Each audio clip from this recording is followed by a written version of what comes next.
The bikers cornered the Rock on the rattling night train, chains swinging, grins wide, but he didn't flinch. Every eye on him missed the quiet storm in his stance, the coiled power in his muscles. They had no idea the man they were threatening could crush them without breaking a sweat. The leader of the gang stepped forward, cracking his knuckles like a challenge. "Thought you'd ride alone," he growled. The Rock tilted his head slightly, letting the words sink in, but he said nothing. Silence fell heavier than the train's roar. A chain swung too close to the Rock's face. With a single, deliberate motion, he caught it midair, snapping it like a toothpick.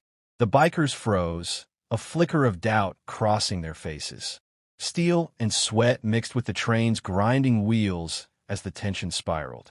The Rock moved forward a step, slow but unstoppable, each footfall a heartbeat that made the bikers realize they were in the wrong fight, in the wrong place at the worst possible time. Then, without warning, the first punch landed, not from him, but from instinct. A biker lunged, and the Rock caught him in a motion so fluid it looked like choreography, flipping him into the corner as the others hesitated. That pause was all he needed. The Rock's eyes scanned the car in a heartbeat, reading every twitch, every instinctive flinch of the bikers.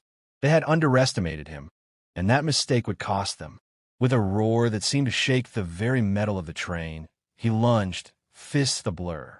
One biker went flying into the opposite wall, chains rattling like broken glass. The others hesitated, unsure whether to attack or flee, but the Rock moved faster than hesitation could survive. A spinning kick sent a second thug crashing into the luggage rack, and the thud echoed through the car like a gunshot. Sparks flew where boots scraped metal, and the rhythmic clatter of the train mixed with the chaos he'd unleashed. A biker swung a bat, aiming for the Rock's head. With reflexes honed by years of impossible feats, he caught it mid-swing, twisted it free, and sent it sliding across the floor with a metallic clang. The biker's confident smirk froze. This was no ordinary fight, and every second was a lesson in survival they weren't ready for. The Rock didn't pause. He grabbed another attacker by the collar, slammed him into a seat, and used the momentum to flip over another approaching thug. The confined space of the train car worked in his favor, turning it into a trap, a pressure cooker of panic and desperation. The bikers realized too late that their numbers didn't matter. They were trapped in his storm. A sudden screech of brakes made the train shudder violently. The bikers lost their footing, scrambling for balance, but the Rock adapted, moving like he was born on steel rails. Every punch, every throw, every dodge was calculated, fluid, unstoppable, precise. His eyes burned with intensity, and in them, the bikers saw something they couldn't name: absolute dominance. The leader of the gang, bigger and meaner than the rest, charged with a roar. The Rock met him mid-step, shoulder to shoulder, a collision of titans that shook the car. With a single, earth-shattering maneuver, the leader went tumbling across the aisle, sending backpacks and luggage flying like debris in a storm. The other bikers paused, breathless, realizing their fight had ended before it truly began. The train's lights flickered as it hurtled through the night, throwing shadows across the wreckage of the fight. The remaining bikers scrambled to their feet, eyes wide, realizing this was no ordinary man. They were facing the Rock, and that meant there was no escape without paying a price. One of them tried to rally, swinging a heavy chain at the Rock, but a single step back and a flick of his wrist sent the chain clanging against the metal floor. The bikers staggered, disoriented, and the Rock advanced, each movement deliberate, each step carrying the weight of inevitability. The leader groaned, shaking his head, fury and fear mixing on his face. "Get him together," he barked, but the cohesion was gone. Their confidence, once a roaring wave, had turned to panic, splintered under the sheer presence of a man who seemed to move faster than thought itself. A sharp turn in the train threw the bikers off balance. The Rock used it to his advantage, vaulting over a fallen seat and sliding into another attacker with the force of a freight train. Metal screeched, luggage spilled, and the confined space became a chaotic dance of power and survival. His survival, There's crumbling beneath every strike. Then came the silence, the pause before the final storm. The last biker standing, trembling, made a desperate charge, knives glinting in the dim light. The Rock didn't hesitate. He sidestepped, grabbed the attacker's wrist, twisted with surgical precision, and sent him sprawling into the wall. The knives clattered harmlessly to the floor. The Rock didn't pause. Every nerve in his body was alert, every muscle ready to react. The train car shook as it rounded a curve, and the remaining bikers staggered, clutching seats and straps to keep from falling. But the Rock moved like the rails themselves obeyed him, his feet landing with precision as he closed the distance. One biker tried to lunge from behind, thinking surprise would save him. The Rock pivoted just in time, catching the man by the collar, spinning him through the air, and slamming him into a row of empty seats. The thud reverberated like a gunshot, and the man lay still, groaning, unable to rise. The other biker's eyes widened. They were seeing the kind of raw force that could not be bargained with or reasoned. The leader, furious now, bellowed orders, but his voice trembled. "Get him! Don't let him!" He never finished. The Rock was already moving, a blur of controlled chaos. Every step, every strike, every maneuver was surgical. He turned the confined train car into a maze of pain for anyone who dared oppose him. Chains snapped, boots flew, and the metallic screech of the train became the soundtrack to a war that none of them were meant to survive. A biker swung a crowbar, aiming low to take advantage of the Rock's momentum. In a heartbeat, he leapt over it, twisted midair, and sent the weapon sliding across the floor.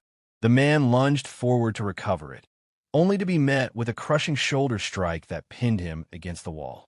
He gasped, eyes wide, realizing he was outmatched in every way, and the panic spread like wildfire through the others. The Rock's eyes scanned the car, taking in every detail: the scattered luggage, the overturned seats, the panic-stricken faces. He didn't rush. He didn't need to. Each movement was calculated to control the space, to force the bikers into mistakes they were powerless to avoid. One by one, they fell, not because of luck or brute force alone, but because the Rock's presence alone reshaped the fight. Then, a sudden jolt, an unexpected swerve of the train, threw two of the remaining bikers off balance. The Rock capitalized instantly, sweeping their legs out from under them, sending them crashing into the walls. The confined space became a theater of devastation, every thump and clang echoing like the toll of inevitability. The last biker, standing, trembled, knife shaking in his hand. He glanced at the Rock and saw something he couldn't comprehend: the calm eye of a hurricane, the promise that resistance was pointless.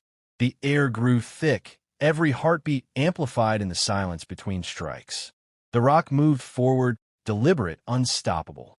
He didn't speak. He didn't need to. His eyes locked onto the final opponent, and in that instant, the man's courage shattered. One swift motion, a controlled pivot, and the biker hit the floor, groaning and defeated. The car fell silent except for the rhythmic clatter of the train and the heavy breathing of the survivors. The Rock stood in the center, chest rising and falling steadily, surveying the wreckage. Around him lay chaos, bruised bodies, and shattered confidence. He didn't gloat, didn't celebrate. He simply walked down the aisle, each step measured, a storm leaving a trail of awe and fear behind him. The train car was a war zone. Overturned seats, scattered luggage, chains twisted like snakes, and bikers groaning on the floor. Dust and sweat hung in the air, mixing with the metallic tang of fear. Not one dared rise, not one dared meet his gaze. Every eye that flicked to the Rock saw the same truth. He was untouchable, unstoppable, inevitable. The train slowed as it approached the station, lights flickering across the wreckage. Shadows danced along the walls, giving the impression of movement even where there was none. The remaining bikers scrambled weakly to their feet, muttering curses and desperate threats that died on their lips. But the Rock didn't glance back. His calm, controlled pace said it all. The fight was over. The night belonged to him. A lone spotlight from the station cut through the darkness, reflecting off the twisted metal and fallen bodies. The Rock's boots echoed on the floor as he walked past the chaos, each step deliberate, resonant, unstoppable. His jaw tightened slightly. His eyes scanned every corner of the car, ensuring no threat remained. The train was silent now, except for the distant hiss of brakes and the low rumble of steel on steel. One biker, shaking and bleeding, tried to rise for a final attack. The Rock didn't turn. A single, sharp glance was all it took. The man froze, crumpled back to the floor, knowing instinctively that resistance was pointless. Behind the Rock, silence reigned. Fear hung thick in the air, suffocating, heavy, absolute. The station drew closer. Lights from the platform cut through the windows, glinting on the Rock's sweat-dampened skin. Bystanders waited, oblivious to the storm that had just passed through the train. The Rock stepped toward the door, each movement purposeful, carrying the weight of someone who could dismantle any threat with or without effort. He reached the exit, hand on the handle, and for a heartbeat, time seemed to stretch. Outside, the city lights glimmered. Distant sirens hinted at chaos beyond the train, but none of that mattered. The Rock turned slightly, just enough for the last surviving bikers to catch a glimpse. An expression that promised, without words, that crossing him again would be a mistake they would never live to repeat. Then he stepped off the train, boots hitting the platform, slow, deliberate, leaving behind the wreckage and the fear he had created.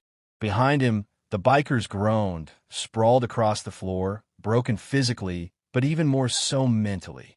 The legend had walked among them, and now, like a storm retreating, he was gone, leaving only whispers and awe in his wake.